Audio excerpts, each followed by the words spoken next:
മുൻപോട്ട് വയ്ക്കുന്നത്. വികസന വിരോധവും വികസന മുരടിപ്പും മാത്രം ലക്ഷ്യം വെച്ചുകൊണ്ട് നിങ്ങൾ മുൻപോട്ട് പോകുമ്പോൾ, അഴിമതിയും സ്വജന പക്ഷപാതവും മാത്രം മുന്നിൽ വെച്ചുകൊണ്ട് നിങ്ങൾ പ്രവർത്തിക്കുമ്പോൾ, ഇതിൽ നിന്നെല്ലാം കേരളത്തെ മോചിപ്പിക്കുക എന്നുള്ള ഒരു ഉറപ്പുമായിട്ടാണ് ഇന്ന് പൊതുജന മധ്യത്തിലേക്ക് ഞങ്ങളും ഞങ്ങളുടെ സഹപ്രവർത്തകരും ഇറങ്ങിയിട്ടുള്ളത്. അതുകൊണ്ട് പ്രിയമുള്ളവരെ, ഒരു മാറ്റം നമ്മുടെ നാടിന് ആവശ്യമാണ്. ആ മാറ്റം ഭാരതീയ ജനതാ പാർട്ടിയിലൂടെ സാധ്യമാകൂ എന്നുള്ളത് കാലം തെളിയിച്ചിട്ടുള്ളതാണ്.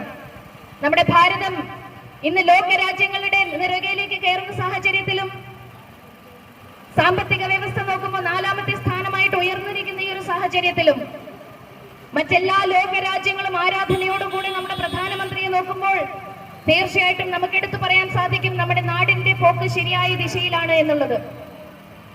ഇന്ന് വഴിതെറ്റിപ്പോയിട്ടുള്ള ഈ കേരള സംസ്ഥാനത്തെ നേരിന്റെ പാതയിലേക്ക് നയിക്കുന്നതിന് വേണ്ടി, നമ്മുടെ പ്രദേശത്തും സാമ്പത്തികമായിട്ടുള്ള ഉന്നമനം വരുത്തുന്നതിന് വേണ്ടി, കേന്ദ്രാവിഷ്കൃത പദ്ധതികൾ കടലോര മേഖലയിലേക്ക് എത്തിക്കുന്നതിന് വേണ്ടി, നമ്മുടെ കുഞ്ഞുങ്ങൾക്ക് തൊഴിലവസരങ്ങൾ സൃഷ്ടിക്കുന്നതിന് വേണ്ടി, പ്രിയമുള്ളവരെ, നിങ്ങളുടെ വോട്ടുകൾ താമര അടയാളത്തിൽ രേഖപ്പെടുത്തിക്കൊണ്ട് എന്നെ വിജയിപ്പിക്കണമെന്ന് വിനീതമായി അഭ്യർത്ഥിച്ചുകൊണ്ട് ഞാൻ എന്റെ വാക്കുകൾ ഉപസംഹരിക്കുന്നു.